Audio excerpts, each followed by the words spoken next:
Okay, here we are then. So part 2 of my walk and talk with Faz, and we're going to do something a little bit different for this episode. We're going to answer questions directly from the community. So we've had some questions through. I'm going to jump into the first one, which is from Danny, and his question, Faz, is what are the 3 non-negotiables an elite coach has to stand by to keep the term elite? Yeah, so again, big 3 things for me personally and as a coach and being around certain ones is belief. You've got to believe in what you do. Yep. No matter what, in terms of how you coach, how you are, you've got to believe in that. Standards. So again, I talked about boundaries, setting standards of what are realistic to the age or the group or the individual. And again, enthusiasm. Yep. Them 3 things to me, personally, that's where the elite coaches I've been round and sort of watched it very much them 3. Okay. And a question from me just as follow-up, is it something that evolved over time? Is it something that you've had from day one? Have they changed at all? Like what did that look like? Great question. I think I've always had, in terms of enthusiasm, I think even as a player, that was one of my biggest traits, and coaches that I've had and managers that said like I'd never stop running and my enthusiasm to play the game in terms of my coaching. Standards, I think I've got there. I think at times that's come, got lost a bit regarding certain stuff. But overall, I think standards is I've grown into and matured and found. And then again, beliefs is I've always believed in my football and my capabilities. Yeah, okay. So I think 2 of them definitely have always been there or in me. One of them I've learned. Evolved, yeah, evolved and learned. Okay, second one, it's from Joe. If an elite coach was tasked with running an amateur team that only trains twice a week, what would they prioritise in training and how would they approach the season? Right. So as a obviously amateur and being around it, and then obviously being in and about it, and then at higher levels. For me, I used to work in months. Okay. So because what you gain, you lose, but it's always there. What you gain, you lose, but it's always there. Go on, unpack so it. If I worked on 1 month of shooting, Yep. what would I gain from that in terms of games? I would probably get a lot of shooting. Yep. If I work 1 month on dribbling, what am I going to expect and get from the game, dribbling? Yep. If it's passing and receiving drills, I'm probably going to get that. Yep. If it's long range passing or different techniques, I'm going to get that. And then if it's competitiveness, I'm going to get a real high ratio of aggression, competitive, chaos. So, but I'll then recycle. Okay. Yep. And go back. So the shooting's there, but I'm going to improve it. Yep. And then I'll go another and so forth. But in that, please don't take that literal, where all month I might work on a passing and receiving drill with a shooting technique. Yep, I was going to dig this out of you. Yep. It's not a case of going, right, I go a month here and all I do is shooting. I'll integrate and adapt certain things for what's needed as well. Yeah, I think we've talked about, again, in the community, everything's got a trade-off. If I focus on one thing, naturally I can't focus on another thing. Like focus is quite literally removing other things. Yeah. So that's important. And again, we spoke in part 1 about confidence and clarity in the message and making sure that it was a simplistic, that they've got to understand what we're on about. So actually, if you throw too many things at them, that might get lost. But also we can't afford not to do passing and shooting for 4, 6, 8 weeks. Yep. And also sometimes it happens in the moment. So you're not going to see something that is completely incorrect or something that you can step into as a coach and immediately help a player and go, well, that's not my topic today, so I'm not going to touch on that. So I think, again, that freedom within the framework, that ability to be able to react and adapt to the situation that's going on in front of you and have that instant impact is something that happens. And again, for the coaches that are struggling with time, something that I've seen you do all the time is link practices together. So you mentioned it there, like, okay, we're doing a shooting practice, but it's going to start with a 5-yard pass. Yeah. And I'm going to coach the 5-yard pass just as much as I'm going to coach the shooting. Yeah, I was just going to touch regarding that as well. Don't be scared to use the same session. So I've used the same shooting drill, but I've focused on the technique of shooting. Yep. Next week, I've done a pass and receiving drill. Guess what I've worked on? the passing and receiving, I left the shot. Yeah. Didn't bother with it. Yeah. Because the week before, the best players or the knowledgeable players will take on the shooting drill. Yep. Then the following month or the following week, depending on what state or what level you're at, is you're touching then on the passing and receiving. So you focus more on the touch, body shape, but then the shooting's already been. So that's where, for me, the adaptability, where how I did things amateur was, because you don't get as much time and because everything's so chaotic and rushed, it's okay having a plan, but you've got to make sure that you're coaching it right and coaching and understanding it. I think, again, I've driven repetition, and especially for those that are doing 1 hour a week, and in this case we're talking about doing 2 sessions a week, but again, it's still not 4 or 5. The repetition allows the players and you as a coach to master it, which allows you to spend more time coaching. And again, a memory that comes to mind here is, we're on the pitch, we're coaching together. I think we had the under 9s or under 8s at the time in terms of the session that we were taking. And you said, "Oh, you're on the tech. We're going to do a shooting practice." And we had, I thought, perfect. I want variation. I want 3 different types of shot. We're going to do a forward move and a finish. Then we're going to do a bounce pass and a finish. And then we're going to do a pass through and a first time finish. And on paper, on the plan, it worked. I've seen it done at older ages. It worked. And you pulled me at the side of this session. And again, I think this is important for people to realise. Like, we reflect and we adapt in the moment. And you've pulled us and you've gone, how many shots are they getting? Yeah. How many shots are they getting? Yeah. What are we practicing? Shooting. So let's strip it all away. And I've actually shared this drill online, that the touch shoot, which again I go to all the time now. Touch, shoot, that was it. Yep. And then the ball came from the other side. Yep. And then all of a sudden they went from having 3 different types of shot, but maybe only 3 goals at those shots, to, Jesus, they've now had like 20 shots in 2 minutes. So actually that's going to help them improve so much quicker than it is. And I think the pressure from me came from making sure I looked like I could survive in that environment, like look like an academy coach, look like I'm meant to be part of this, so it's got to look good. The pressure for some people, the same, that are listening, but also pressure in the grassroots world of, I can't do the same thing all the time, or the parents have got to know that I can do drills that are a little bit more complex. But actually a key message that I've taken from you is simplicity, repetition.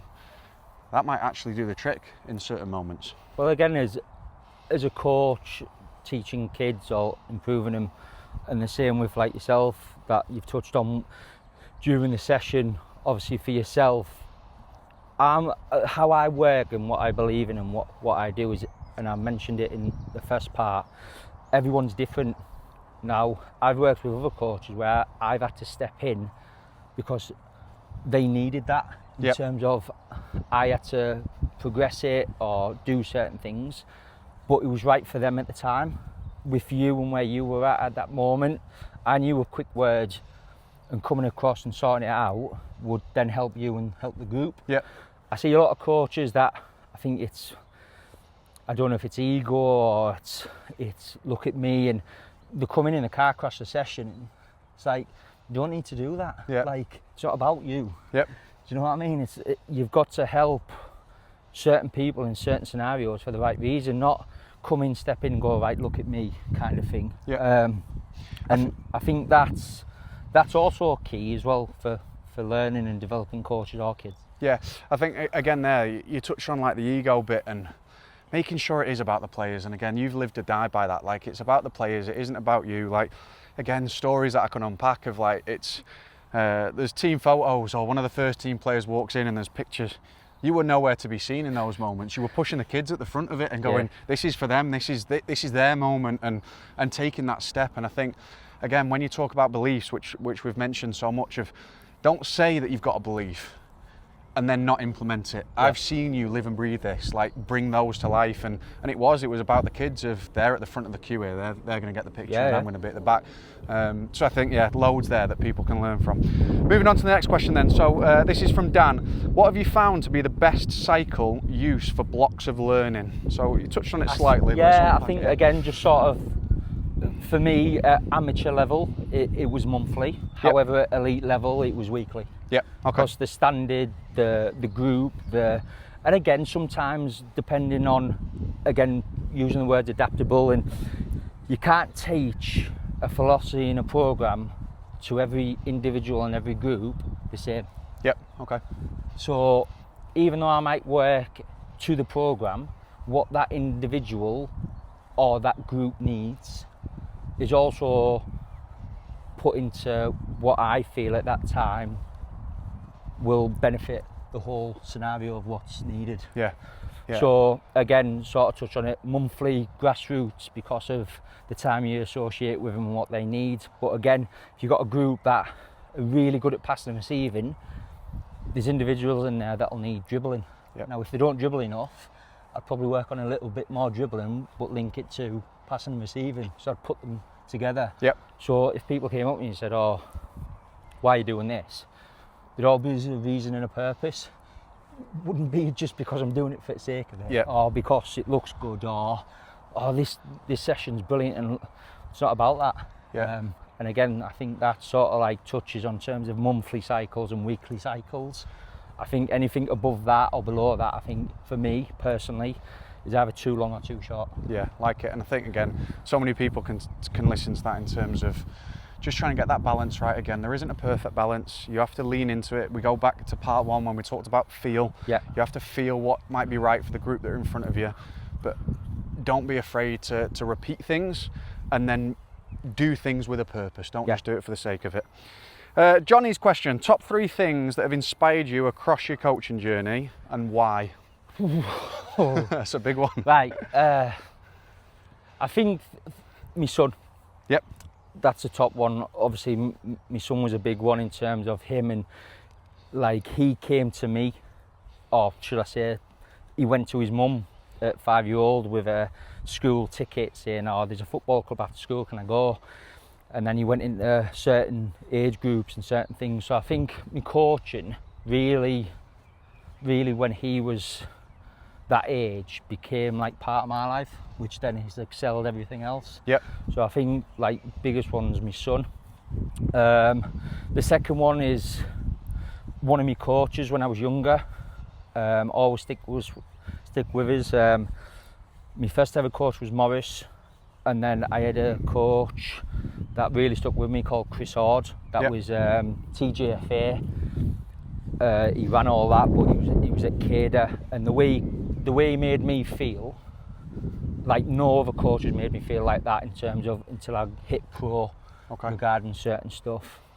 I think that's interesting. Was you before you highlight the next one, coaches listening, like the impact that you can have on young people, and how long that lasts with you, right? Like we talked about how long ago that was, and you're still talking about it now with such passion and such feel of like that really did have an impact on me. So for everybody that is stepping into this, like there's a reason that we want to do the best that we can. There's a reason that we're all trying to learn and push, and it's because like we have a real privilege here in terms of having a real impact on human beings and their football journey. Yeah, definitely. Third one, and like you said, it's sort of a big one to me in terms of it is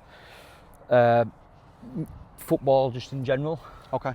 So I think for me, playing the game, and then when I'm coaching on the grass, that like for me is like a big outlet. It was always sort of like a space for me when I was younger and older where it sort of put me in a place where I was comfortable. Yep. And that I felt sort of normal in effect. Yeah. And again, I think so many people will tune into that. Like it's a big part of culture and your life as a youngster, and if you take that forward, then it's a big part of who you become, right? Yeah, no, definitely. Like I said, it's you know, it's not all been rosy and it's not all been fantastic. So I'd just like to make that clear. You know, it's been hard. I've been through some really tough times, but at 42 now, and probably on this and talking to you, it's probably helped me. Yeah. Even though the setbacks and the things that have happened in terms of the negativity is that you've got to take the positives out of it and strive for that as well. So, you know, it again, without touching too much on it, it makes you resilient. Yeah. You know, which then in football with kids and groups and where you're developing them, giving kids resilience to be able to probably get knocked down and say, you know, you can get back up. You don't have to pick them up. Yeah. You know. Yeah. So yeah, definitely. Yeah, I think again, building the player on the pitch and building the person off the pitch. Yeah. I think again something I've seen you live and die by when we've coached together. Martin's next. What are the key things that? Hang on, what are the key things that you found to engage like the players in the squad and keep that willingness to learn? How do you keep players engaged? To me, and I'll keep saying it, when I use the word competitiveness and winning, people all of a sudden assume straight away it's all costs. It's not. It's drip feeding.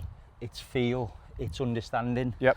So, for me, if your sessions have got enthusiasm, they've got belief, they've got standards, the kids will adapt. The kids will feel it. Yep. If you don't have that, don't expect your session to be lively. Don't expect kids to learn and improve the way you want to. Yeah. So again, it's not a case of putting every single session and every single minute of winning and competitiveness into your session. It's when and how. Yep. And then when you define that, you'll engage the boys or the girls, and your session then becomes alive. So something that jumped to mind when you said that, and we've all been in this situation. I've been in it. You've been in it for sure. Like we just unpacked it. It can be ups and downs sometimes. Coaches listening, some of them are volunteers that do 1 hour a week. Others are doing 3 sessions a week, running a private business. But we've all got life going on, family, work, commitment. Like if we've had a bad day or we haven't had time to plan, and you're not feeling it, how do you still turn up and give that level of what's expected? Like what would your advice be there? Great question. Again, everyone's different, so I can only go off personal experiences. Yep. When I'm there and I'm in the moment, it's for the kids. Okay. Yeah. If I take what I've done in the day and had a bad day into that session, then I'm sure that feel is going to come onto the kids. Yep. When I've been in groups of adults and things like that, obviously then it's very similar. I think people sort of look at adults, and when they're with the older ages, that the men, and they're still people. Yep. So they want you to come into that session with enthusiasm. They might have had a bad day. Yeah, good point. So even though it's hard, if you're putting yourself as a coach and you want to be that way out, then you've got to understand that at times that, I guess, mask. Yep. You've got to be able to like switch. And I got told this off Stephen Torpey, and it was his words, so that's why I'm saying it. And I didn't really think about it until he went, "You've got a skill that I've never really seen of anyone else." He goes, "At time I was doing under 8s, under 9s, and then helping under 14s."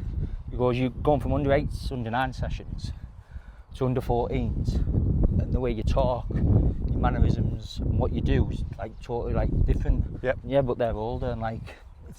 So again, or going from 14s to 8s, being able to go from that probably more controlled environment and discipline, because that's sort of where they're at, and the hormones are all over the place, and at the same time they still need engagement and being, having a laugh. And so then all of a sudden going back to under 8s, under 9s, where you've got to be engaged and put boundaries in that nowhere near 14s. I think in general, I think, something that's jumped to mind there as you're talking, I think, again, something that my first evening at City, I'll never forget it, like asked to do an under 4 session and then go outside, or under 5s, whatever they were, and then go outside and do a under 14 select session. And it was like, this is going to require something completely different. I'll never forget getting kind of the conversation after of going like, we haven't seen many coaches that have been able to adapt so well to jump to another thing. And the reason that I shared that off the back of your story is because I think I learned that. I don't think it was a natural thing. I think I actually learned how to do it, and I learned to do it because I was fortunate enough that I'd had such great exposure as a young coach to so many different environments. I'd coached in schools, I'd coached adult football, I'd played at different levels, I'd done like franchise work with coaching for like 18-month-year-olds, I'd jumped into academy stuff, I'd been abroad and done summer camp. You expose yourself to so many different environments that you have to learn to adapt to meet the needs of what's in front of you and what's around you. Yeah. Let's jump into this then. Next one was Chris. how do you transfer a coaching topic from the practice to a small-sided game to an 11-side game, but maintain the principles of the topic, making sure that the coaching points and messages are transferred consistently? How do we get that message through all parts of the session? So again, how I work, so a basic one for you. I might look at a passing and receiving drill because I feel at that moment that's what's needed. So I'll go 1v1 to start with. Yep. I'll focus on probably the passing and the receiving as the game's going. So the 1v1. Then I'll look at a receiving drill, passing and receiving drill that links what I want in terms of the 1v1 going into the 2v, into the passing and receiving drill. Yep. So standard one, I might just have a mannequin straight in front, or a cone, or another player, depending how you want to do it, because you can adapt it, where you dribble and another man comes out and you pass. Yep. So you're getting the 1v1 scenario, but you're just adding in the touch, the pass. I'll then link it then to a 2v1 game. Okay. Yep. So you'll go opposed, 1v1, there's no pass, you've got to find a way, but then you might work on your passing and receiving drill with a mannequin or a comb, but then all of a sudden it's 2v1 and you're getting implementing straight away the 1v1, the technical, to the 2v1. Yep. Then I might play 5v5, 7v7, and guess what happens in that game? Starts to transfer Starts over. to transfer. Yep. Then what am I looking at the game on the Sunday? This is what we worked on, but I won't mention it. I don't want to say like what we've been working on in training, because then in their kids' eyes they're going, we've got to do that. No. I will then say scenarios of what may happen, what may not happen, Yep. to probe and give them something to think about. Not tell them, this is what we've been working on, this is what I want. Yep. I will, not push is the wrong word, I would probably, like you said, probe or give subtle reminders of certain things to help them in that moment. So interesting. And I think, again, I know that everyone's kind of just sat forward on the seat in terms of the people that have been asking me, like, how do I coach match days? It's not talked about enough. Like, what does that look like? How do I bring the topics? And again, I think there you've brought it all the way through the session, and then saying, like, it gets to game day and actually go and play the game. Go and focus on making your own decisions, and hopefully you then can see as a coach the tools that you've given the players, that they know when to use them, how to select them. And again, it's just that constant probing and dropping little questions in and hints in of what could happen, but without forcing pictures. And I think something that I've emphasised so much at the moment when I'm coaching, I'm working with a group of players at the moment, and I'm really trying to get this message across. Stop playing the drill, start playing the game. If a pass goes poor, don't then change to the next person because we're doing a passing receiving drill and that's what happens. Go and react to that bobble. Or if you're in a 1v1 scenario and you're shooting and it comes off the post, the 1v1 isn't over. Go and finish the game and try and play that and bring that to life. I think overall, like regarding that amount of sessions, and like again that links to my beliefs, like I said before, it's football. Yeah. So I'm obsessed when I'm coaching or in that moment or in that environment of how I can teach these boys and improve them technically, tactically, physically, socially, but also mentally. Yep. So I'm trying to, I know people go on about it and things like that and certain things, but you don't have to teach the game in terms of how it looks, it's how it feels. Yeah. Yeah. So again, it's like, don't be obsessed, for me personally, with getting something that I've already touched on, getting something out of the session that may not be working. Sometimes you've got to adapt. Yeah. Sometimes you've got to feel how it's going, and if it's not working, it's not working, it happens. But maybe change it, or little subtle things to help get certain things out. I think that links really nicely onto what is the last question. It's from Julian. It's, what's more important, the practice design or the delivery? For me, again, I'm pretty blunt with certain stuff at times. Anyone can write down on a piece of paper how it looks. Yeah. It's great, but then it goes on a field and all of a sudden your session's not flowing on what do you do? Yeah. You go back to the piece of paper and look at it and go, right, I'm going to keep going. Your session design can be the best in the world. You can have thousands of cones, loads of poles, you know, it can be all that. But if the session for me isn't coached in the right way, with enthusiasm, with your beliefs and your standards, then that piece of paper is irrelevant. Yep. You know, you look at even Premier League teams and world-class managers, and they'll work on everything on a piece of paper and then put it into a game, and then they'll go and pass the ball back and it'll go under the keeper's foot. Well, that wasn't part of the plan. Do you know what I mean? So like for me personally, like, yes, it goes hand in hand and it's important to plan. I'm not saying for 1 minute that piece of paper doesn't matter at all, so please don't think that and take everything literally. But if I had to choose, if someone told me what's more important, it's how you coach. Yeah. Because what you want and what you need and how you are as a coach is more important than a piece of paper. I'll try and say this in the right order, but it's a bit of a mouthful. But a good session plan delivered by a bad coach is still a bad session. Yep.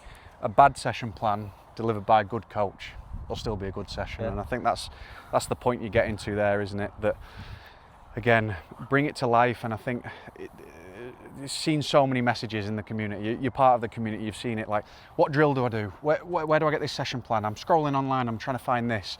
And actually, a big motivation for me to have conversations like this and to bring it to life is, let's stop focusing on what to do. Like, the what is quite easy to find now. We can start to box that off, and with enough time and learning, you can really identify how to do that.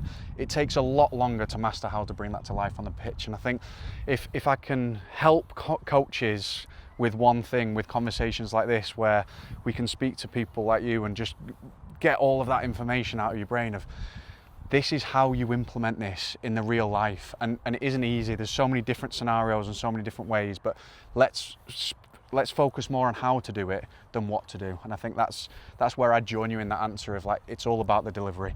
And let's loop that back to something that you said, the first coach. You haven't mentioned what drill you did with your first coach. No. You've mentioned how he made you feel and what that impact has been. So yeah, I think that's a key part. That's it. That was the question. So again, I'm going to thank Faz for part 2. If you didn't listen to last week, jump into it. There's loads of insights from his time across the career. And again, thank you to everyone in the community that has jumped in, asked questions, and thanks again for Faz spending the time to walk with us this morning and talk about all things coaching.